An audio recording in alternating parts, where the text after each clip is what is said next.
Au TEP, cher Kamit, nous sommes vendredi et comme d'habitude, je vais répondre à vos questions, les questions que vous avez posées durant la semaine.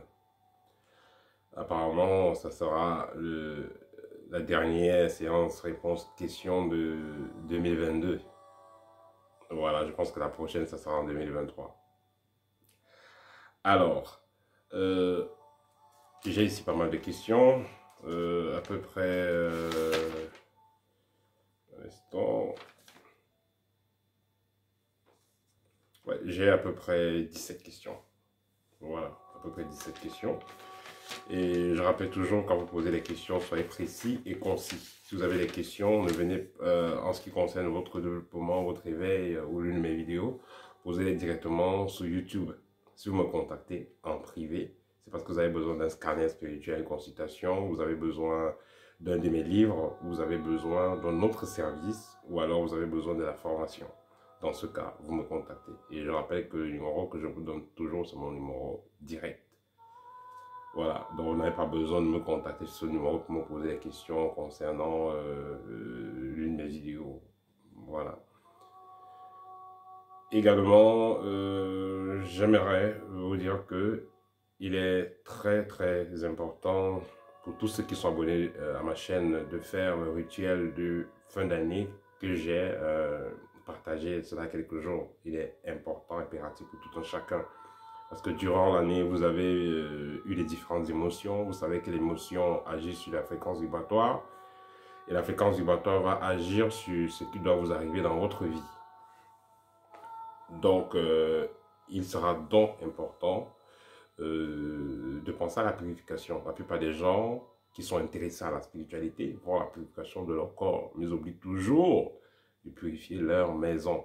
La maison est très importante. Si vous êtes propre dans un environnement sale, vous resterez sale. Vous êtes sale dans un environnement propre, vous allez apporter la saleté et les conséquences de la saleté. Donc, ce qui fait que pensez à vous purifier et purifier également votre environnement parce que vous avez vécu les différentes émotions, les différentes expériences, parfois heureuses, parfois douloureuses. Et aussi, vous ne vivez pas seul. Il y a des personnes aussi qui vous ont rendu visite, des gens qui ont vécu avec vous.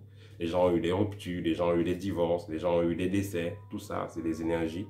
Et il faut s'en débarrasser pour commencer l'année 2023 avec une meilleure vibration, un meilleur rayonnement. C'est très important. Donc, j'ai partagé, j'ai discuté de cela avec mes étudiants, ceux qui font partie de l'école, mais aussi avec vous qui êtes abonnés parce que on ne va pas vous oublier. C'est pas parce que vous ne pouvez pas, certains d'entre vous ne peuvent pas payer la formation, n'ont pas la possibilité de se former chez nous. Normalement que voilà, on va cacher certaines choses parce que vous savez, nous devons évoluer ensemble, que vous fassiez partie de l'école ou pas. Voilà.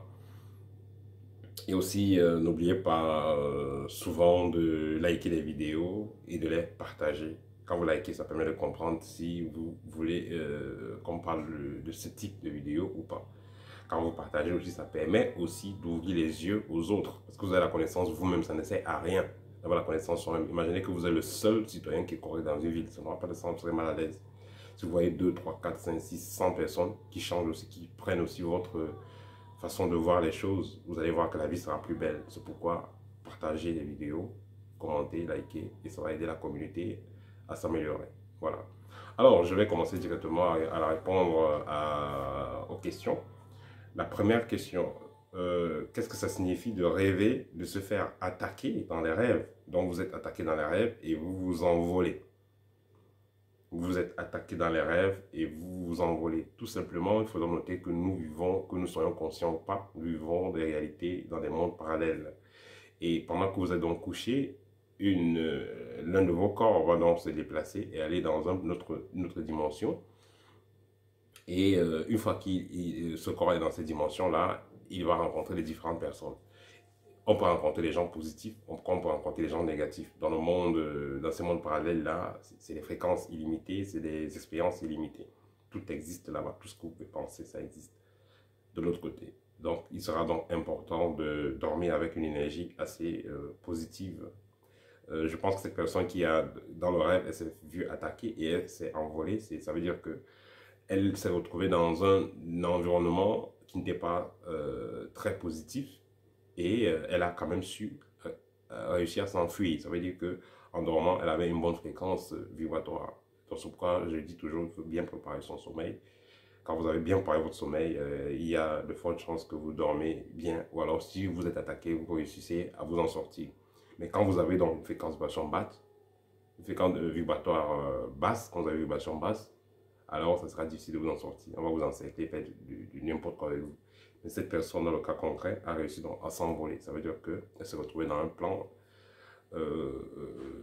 spirituel où les gens ont essayé de l'attaquer et elle s'est en sortie. Parce que justement, elle avait une fréquence vibratoire favorable, tout simplement.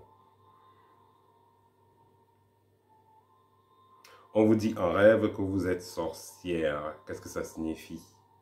Ça signifie tout simplement que vous êtes une vieille âme. Vous êtes quelqu'un qui a déjà, vous êtes une personne qui a déjà eu plusieurs incarnations, mais surtout qui, dans ces dernières incarnations, a touché de la magie. Donc, c'est pourquoi on vous dit que vous êtes sorcière.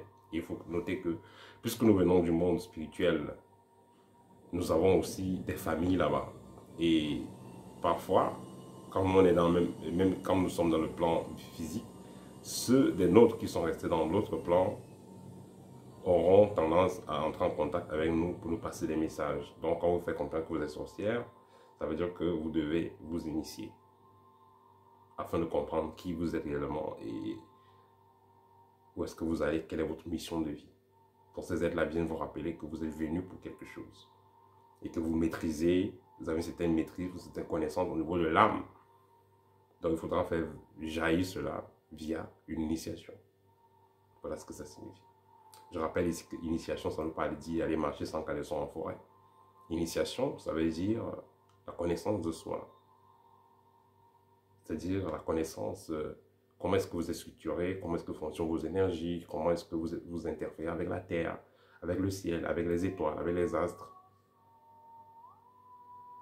Comprendre votre environnement physique et invisible, c'est tout. Et ça, c'est les petites techniques, c'est les exercices qu'on vous donne, inspirer, expirer, qu'est-ce que vous ressentez, utiliser tel son, utiliser telle lumière, utiliser ci, utiliser ça. Donc la respiration, voilà, telle technique faite à telle heure, ainsi de suite, très simple. L'initiation ne veut pas dire on va réciter les formules magiques bizarres, on va se oindre, on va faire des trucs très compliqués. Non, c'est pas ça l'initiation.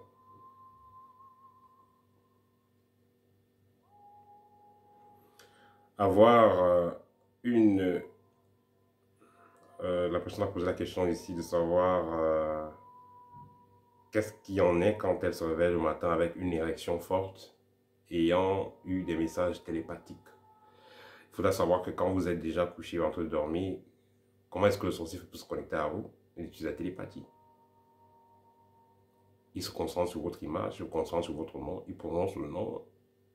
Et l'un de vos corps, on va dire sur le corps astral, on peut donc l'inviter, comme on invite quelqu'un physiquement. Monsieur André, venez.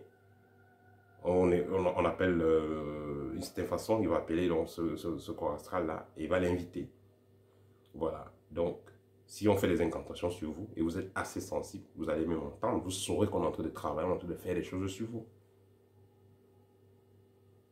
Et si vous êtes donc initié, à cet instant, vous allez contre-attaquer et faire ce qu'il y a de faire. Si vous n'êtes pas initié, mais quand même vous avez une certaine sensibilité, vous saurez, vous allez leur entendre des messages télépathiques et autres.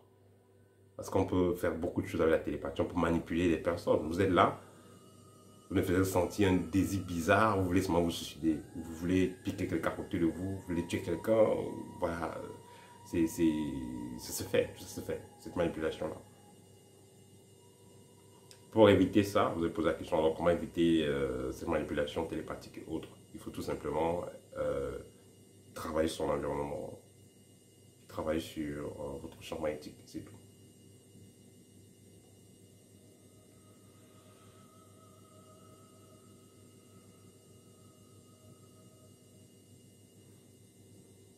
Pourquoi avez-vous choisi d'être en Europe que d'aller vivre en Afrique? Je vais rappeler ici, je suis en Russie déjà, ça fait 7 ans. La Russie, c'est mon deuxième pays. Voilà, c'est mon deuxième pays, la Russie. J'ai beaucoup de choses que je n'ai pas pu avoir en Afrique ici. Et néanmoins, étant ici, j'ai réussi à aider ceux qui sont là-bas, d'une façon ou d'une autre. Ça ne veut pas dire que je vais rester en Europe toute ma vie. Au moment venu, je viendrai en Afrique pour faire ce que j'ai à faire. Je dis que pour le moment, aller m'installer en Afrique, je ne suis pas encore prêt pour ça. Chaque chose à son temps. Voilà.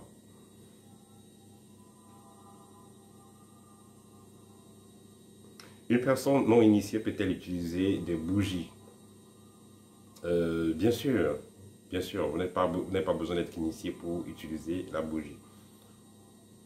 Et comme je le dis souvent, être initié, ça ne faut pas que ça vous effraie. C'est juste connaître des choses. Ça veut dire, c'est juste n'est que la connaissance en fait. C'est un peu comme on m'a dit, je suis un informaticien, vous êtes initié à l'informatique. Je suis un historien, vous êtes initié à l'histoire. Point. On vous a appris les bases de l'histoire, on vous a appris l'histoire de tel pays, c'est tout. Vous êtes initié à l'informatique, on vous a appris comment dépanner un ordinateur, comment installer un programme, comment installer des antivirus, comment déviruser un ordinateur et tout, et ainsi de suite. Donc il ne faut pas que ça vous effraie. Donc en quelques jours ou en quelques ans, vous vous initiez à l'utilisation des bougies. Donc il n'y a rien de compliqué en cela. Alors, très simplement, par exemple, la bougie blanche, vous allez l'utiliser quand vous voulez voir peut-être un vœu se réaliser, vous voulez attirer une bénédiction, vous avez une doléance, vous entendez en contact avec vos ancêtres, vous pouvez utiliser la bougie blanche. Vous allumez tout simplement une bougie blanche à côté de la fenêtre, vous faites votre vœu, vous posez la bougie sur un plat. Parce qu'il ne faut jamais poser la bougie sur le sol ou bien sur un balcon, ça peut fondre là, se renverser, ça brûle la maison. Donc prenez une petite bougie et vous la déposez sur un grand plat. Déjà que même si ça tombe, ça va s'éteindre sur le plat. Par exemple, un plat en métal ou en cassable. La bougie noire, par exemple, vous pouvez l'utiliser pour absorber les énergies négatives dans un coin. Et la bougie verte, c'est une bougie que vous pouvez utiliser pour attirer de l'argent. Je vais partager avec vous un de ces 4 des rituels simples à faire avec la bougie. Parlez-nous des pierres. J'ai fait une vidéo où je parlais des pierres. Voilà, les pierres, on va les utiliser pour augmenter la fréquence de la maison, pour purifier la maison, pour attirer l'argent, pour éviter les accidents en la mettant dans une voiture. On va utiliser des pierres pour sécuriser un environnement contre les radiations, pour développer le 3e œil, pour avoir les rêves multidimensionnels également. Voyage à travers le temps et l'espace, on utilise aussi des pierres, comme la moldavite. Voilà, ça permet d'entrer en contact avec d'autres dimensions. Voilà, cette pierre-là, je l'ai. Je vais vous la montrer. Elle est petite et verte. Voilà, il y a plusieurs usages des pierres.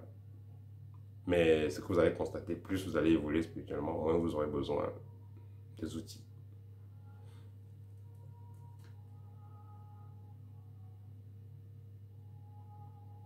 Pourquoi la vie de certaines personnes brille et la vie des autres est sombre? Ce que vous êtes aujourd'hui, c'est la résultante de vos actes et de votre expérience de vie, donc de vos connaissances. Donc, ce que vous connaissez, ce que vous faites, parce que ce que vous connaissez va entraîner ce que vous faites, ou alors ce que vous faites dépend de ce que vous connaissez. Et c'est ça qui va donc être la finalité de quelle est votre vie. Si vous dites que vous êtes un grand initié, vous êtes très avancé dans la spiritualité, vous allez avoir une vie très belle. Vous ne pouvez pas être grand initié, avoir une vie sombre. Vous ne pouvez pas être très sage et être pauvre. C'est pas possible. Parce que même si vous êtes très sage, vous dites, ok, vous n'avez pas le temps d'aller travailler pour faire de l'argent, les gens vont venir vous demander conseil. Vous allez conseiller quelqu'un un jour, il va devenir riche, il va réussir et il va vous aider. C'est pourquoi on vous dit toujours, quand un marabout va dire qu'il rend les gens riches alors que lui est pauvre, ça n'a pas de sens. Si un marabout dit qu'il va rendre des milliardaires, ça veut dire que lui-même d'abord il est milliardaire, au moins multimillionnaire. Pourquoi? Parce qu'il va rendre les gens riches, les gens qui vont rendre riches, par reconnaissance, viendront lui donner des cadeaux. Mais l'autre marabout sera encore plus rusé, on dit, si on vient me donner des choses qu'on a eues avec la magie, moi je ne prends pas. Il n'y a pas de problème. Quelqu'un qui veut vraiment vous offrir quelque chose, s'il peut vous donner avec son argent, il va dire à quelqu'un qui a les voitures ou les biens, donne à telle personne, donne-lui ceci, donne-lui tel marché, donne-lui telle opportunité. et puis je te gère. On va donner, et puis il va gérer le marabout, et il va gérer la personne. Donc, il faut se dire que c'est du n'importe quoi. Si quelqu'un peut vous rendre riche, il est d'abord riche. Si quelqu'un peut vous aider à être en paix, il est d'abord en paix. Si quelqu'un peut vous transmettre de la lumière, si quelqu'un dit qu'il va vous transmettre de la lumière, il faudrait qu'il ait déjà même la lumière là pour la transmettre. Et ainsi de suite.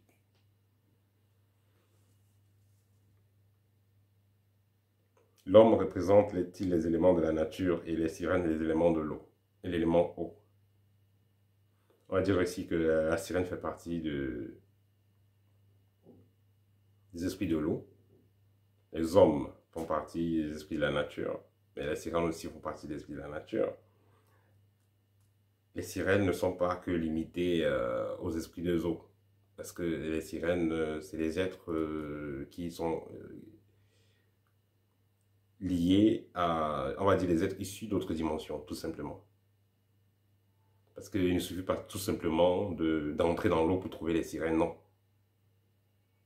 C'est juste que l'élément eau est plus proche de la dimension dans laquelle elle se trouve. Donc, au travers de cette eau, on va entrer dans cette dimension-là. Et donc, le portail doit se trouver à l'eau, voilà, pour entrer en contact avec elle. Et je vais vous donner un exemple. Vous pouvez avoir une sirène et la sirène peut se manifester hors de l'eau. Donc, vous dites que ce n'est pas que, on ne va pas la limiter qu'à un esprit de l'eau.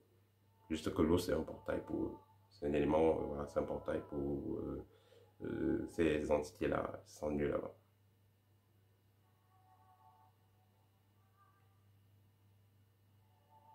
Pourquoi des personnes deviennent-elles fous après une initiation? Les gens vont devenir fous après une initiation. Il y a plusieurs paramètres. Premier cas, c'est que il y a plusieurs cas. Premier cas, c'est que la personne, elle est alliée, comme on dit souvent, avec deux cœurs. Vous allez faire initier alors que vous voulez tester les gens, vous voulez tenter les gens. Vous faites semblant de venir apprendre alors que vous êtes venu avec deux cœurs. Peut-être pour tester la personne, faire du mal à la personne. Et puisque, je vous dis toujours, on ne se lève pas un matin, on décide d'ouvrir une académie spirituelle. Ce n'est pas pour de l'argent ou quoi que ce soit, forcément. C'est parce que, comme on dit souvent, on est parfois plus agi que nous agissons.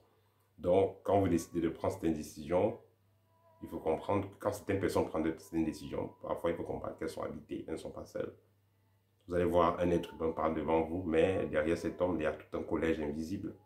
Il y a des divinités, donc vous ne pouvez imaginer l'étendue des capacités. Et vous allez juste voir une personne qui parle devant vous. On va dire que cette personne est comme un ambassadeur. Donc, voilà. Et quand vous attaquez à ce type de personne, les conséquences sont très inimaginables. Et donc, ça peut créer la folie. Dans un autre cas, il y a des sectes, il y a des mouvements que vous allez, mystiques, que vous allez rencontrer, que vous allez en entendre parler. Vous allez entrer, vous allez vous faire une mission, on vous amène dans les forêts, on vous prend dans un salon, on vous fait les trucs, on met les cercueils et tout ça. Et après, vous devenez toujours fou dans le sens où vous êtes tout simplement la victime expiatoire d'un karma négatif. Voilà, vous êtes le bouc émissaire dans certaines sectes dont vous allez juste rentrer et puis vous vous faites sacrifier, on vous utilise. Voilà, c'est des choses qui arrivent aussi. On vous rend fou. Et puis on cherche un motif pour dire ci ou ça. Alors que vous êtes allé quelque part, vous étiez bien, on vous a gâté. Donc ça se fait également. C'est pourquoi je dis toujours que ça c'est dans les initiations directes et sauvages. Donc c'est pas forcément une initiation à distance, mais des initiations sauvages. Donc vous allez dans une forêt, vous allez dans un endroit, dans une salle, on vous bande les yeux, on vous fait des trucs. Après vous pétez les plombs. Dans certains cas aussi, ça peut se faire aussi à distance, dans certains cas. On va vous donner des incantations, des rituels bizarres à faire, vous allez faire, et puis on va vous posséder également, les esprits vivants chez vous, on va vous posséder. Et ça pourra vous rendre fou également. Et il y a un troisième cas où les gens deviennent fous, c'est quand quelqu'un va aller tomber sur un livre de magie, aller invoquer tel, mais on donne 12 étapes de préparation, vous commencez directement à la 12e étape, vous dites tout le reste c'est facile, je maîtrise. Ok, vous maîtrisez, il n'y a pas de problème. Vous commencez à vous invoquer, telle présence, vous faites monter l'énergie à un certain niveau, vous grillez les neurones du corps sans avoir préparé au préalable votre corps. On vous a demandé de faire le rituel après 24 jours ou après 2 ans, vous commencez le même jour à le faire. Vous allez devenir fou. Donc, c'est des choses qui sont réelles.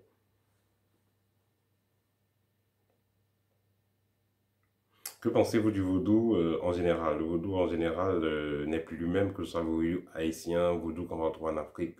Ça a été tellement mélangé avec un excès de divinité, d'esprit et tout ça. C'est très très compliqué. C'est pourquoi moi je demande, si quelqu'un veut s'initier dans le vaudou, je vais lui demander de commencer par une euh, initiation basique qu'il pourra faire à distance avec un guide, quelqu'un déjà, pour développer ses capacités de base avant d'aller dans le mouvement X, Y. Au moins, la personne doit être déjà capable, comme on apprend aux étudiants de l'école après un mois, la personne doit être déjà capable de communiquer avec ses propres ancêtres et avoir la réponse le matin.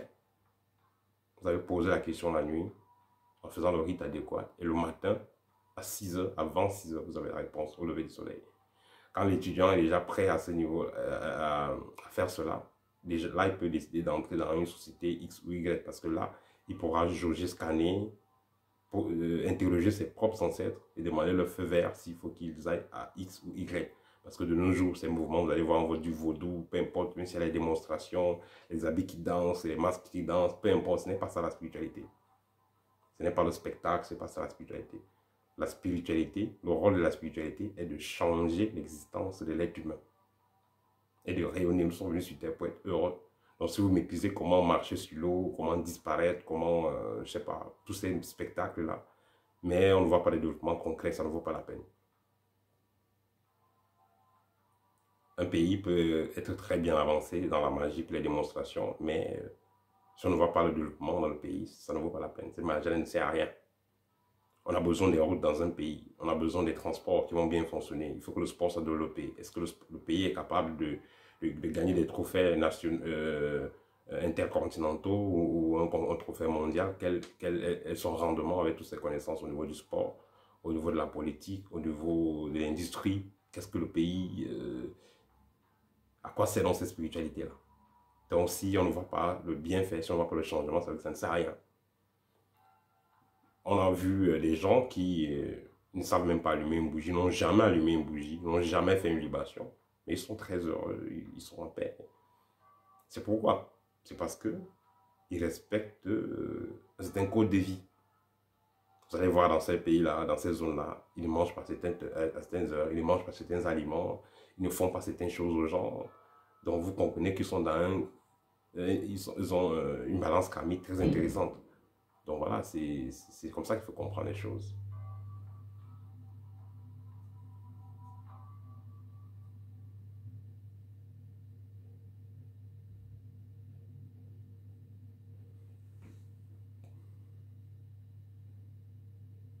Question suivante. Est-il possible de cibler les blocages et les traumatismes des vies passées durant un scanner? Bien évidemment. Pendant le scanner, l'initié peut observer, observer votre vie passée, votre vie présente, votre avenir. Il peut le faire pendant un scanner spirituel et cerner également quels sont vos traumatismes. Qu'est-ce que vous avez vécu de traumatisant dans votre vie? Je le fais toujours lors des consultations.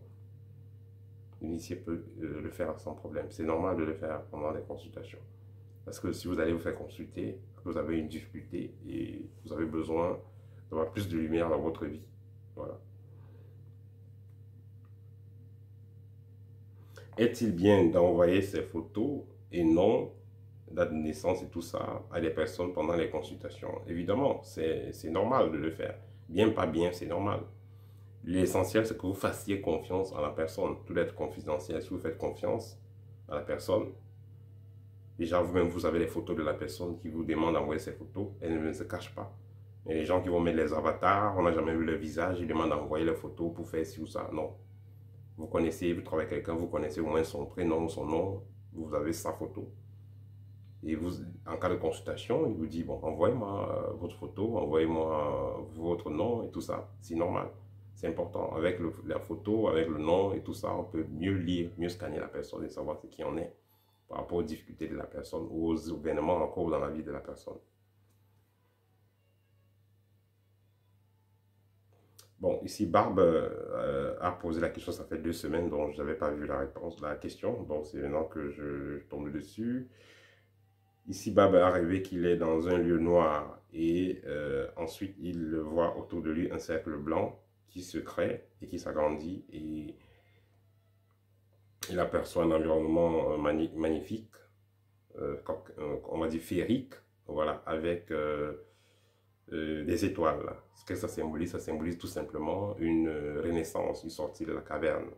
Ça veut dire que M. Barbe est dans une voie ou alors très très bientôt prendra une voie dans laquelle son esprit sera plus ouvert, où il verra la vie d'une certaine façon. Donc, il va passer une autre étape de son existence. Voilà.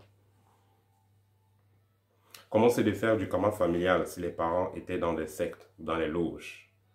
Si vos parents étaient dans les loges, dans des sectes, ils ont touché à des choses,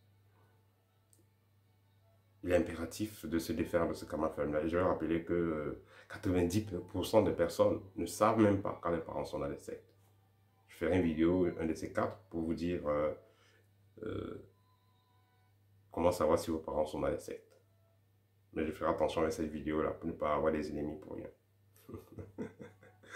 Alors, oui, il est important de se défaire du karma familial, surtout quand les parents étaient dans les sectes, parce que si vous ne le faites pas, ça va peser sur vous. Par exemple, on va prendre des parents qui, de leur vivant, ont passé le temps à sacrifier les gens de la famille, les cousins, les neveux, les nièces. Et à le décès, ou avant le décès, les enfants se mettent à souffrir. Je vais rappeler que quand les parents décèdent, toutes les dettes karmiques est divisée. Il y a 5 enfants, ils ont une dette karmique de 100. Sur 100, c'est 100. Ils ont rempli, ils ont fini le tableau des dettes karmiques. Ils sont à 100, n'est-ce pas? Et il y a 5 enfants. On va diviser, chaque enfant aura 20%, 20%, 20%. Donc voilà tout le karma là qui sera partagé. Tant pis pour celui qui n'arrivera pas à s'en défaire. Ce n'est pas forcé que le parent se réincarne. S'il a été à un niveau avancé de satanisme, il s'en fout. Il n'a pas besoin de se réincarner. En humain, peut-être, il ne pourra plus, mais il peut se réincarner peut-être en chèvre, en poulet, ou pas du tout même. Et dans ce cas, néanmoins, rien ne se perd, tout se transforme. Donc ce karma négatif-là, il part où? Mais les enfants vont le porter, tout simplement. Vous allez naître avec, vous allez avoir un enfant, vous allez accoucher un enfant qui aura des problèmes de santé, vous aurez des problèmes bizarres dans votre vie, les gens sont attachés. Voilà, donc tout ça, n'est qu'un appel à l'initiation. Quand vous avez des parents qui sont dans les choses compliquées, il faut d'abord même vous initier. Parce que si vous ne vous initiez pas, donc déjà, vous devez faire l'effort d'être indépendant le plus tôt possible, prendre vos distances et vous initier. Parce que si vous ne le faites pas, il y a beaucoup de cas où vous êtes avec un parent qui est dans les sectes et tout ça. Il vous absorbe. Vous ne faites rien de votre vie. Vous allez rester à la maison, servir juste de larbin ou bien de cuisinier ou de boy ou bien je ne sais pas trop quoi. Vous allez juste être comme un petit esclave dans la maison en attendant que le parent ferme les yeux. Il va fermer les yeux, vous pouvez hériter des biens, mais ce n'est pas sûr que vous serez heureux avec ces biens. Parce que ces biens aura également des esprits. Dans certains cas, on va choisir une personne de la famille pour que cette personne-là gère les esprits du parent ou des parents qui étaient dans l'essai. Et si la personne n'est pas à la hauteur, la personne aura des sérieux problèmes et toute la lignée sera dans la merde. Si la personne est à la hauteur, tant mieux, elle va briller, entre guillemets, mais elle va mettre les autres dans la merde. Dans le même mal que le parent faisait aux autres, les mêmes vampirismes et les mêmes tortures spirituelles, l'héritier va faire ça aux autres de la famille, à ses frères et sœurs. Donc ça sera toujours la merde. Or, si vous êtes initié, si vous suivez une voie de développement, vous allez pouvoir donc lever ce genou, cette pierre-là qui sera sur votre tête, ce fardeau karmique là, vous allez l'enlever sur votre tête et vous allez pouvoir avoir accès à votre propre rayonnement et créer votre propre être heureux et laisser une descendance heureuse. C'est la seule solution. Donc l'initiation. Si vous restez là, vous voulez faire comme le parent dit, aller à l'église avec lui, faites tout ce qu'il veut, être doux, vous serez doux, doux, doux jusqu'à votre dernier jour. Si vous ne mourrez pas avant lui, parce que ces parents-là sont insectes, à tout moment, ils peuvent ventiler n'importe qui est à côté d'eux. Voilà. Alors je parle ventiler, je pense que vous savez ce que je veux dire, ventiler.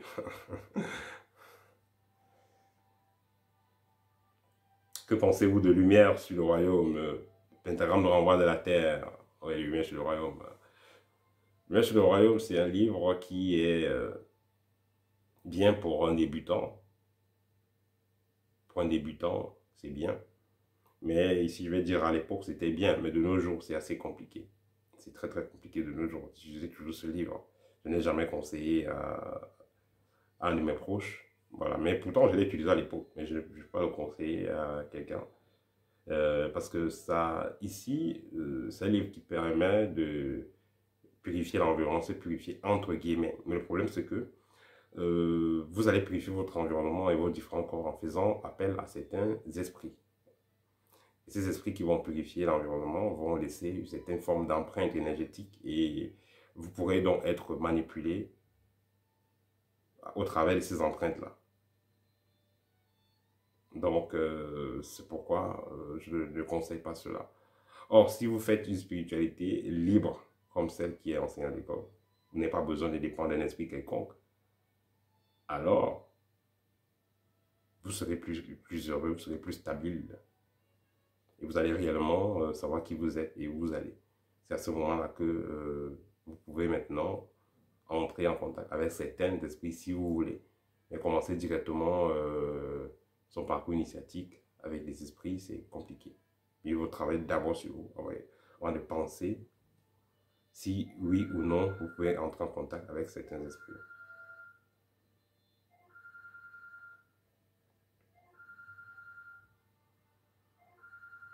Une personne ici dit qu'elle rêve de moi en train de l'enseigner. Ici, voilà, et que elle ressent une certaine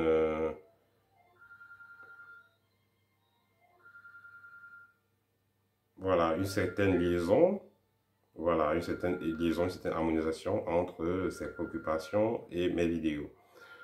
Ça, c'est tout simplement un appel à l'initiation. Vous savez, chacun sait pourquoi elle est venue et dans la plupart des écoles spirituelles, ceux qui en font partie, c'est ceux qui en ont déjà fait partie et qui viennent juste continuer ce qu'elles ont commencé. Elles ont déjà fait partie vous avez fait partie d'un mouvement dans une autre dimension, une autre vie, et vous venez dans cette incarnation continuer ce que vous avez commencé.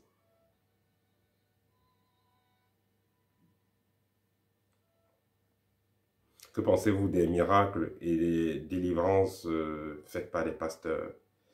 Les miracles et les délivrances faites par les pasteurs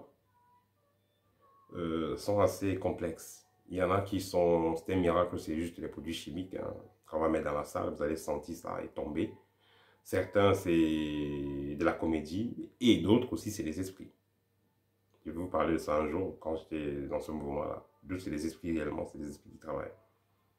Mais ça, c'est assez rare.